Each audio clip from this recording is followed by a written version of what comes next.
Đấy, dàn sẻ đang hoạt động này.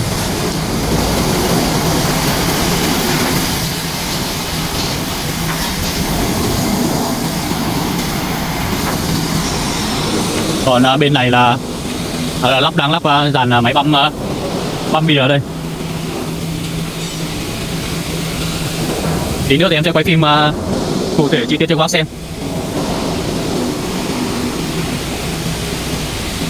Đấy.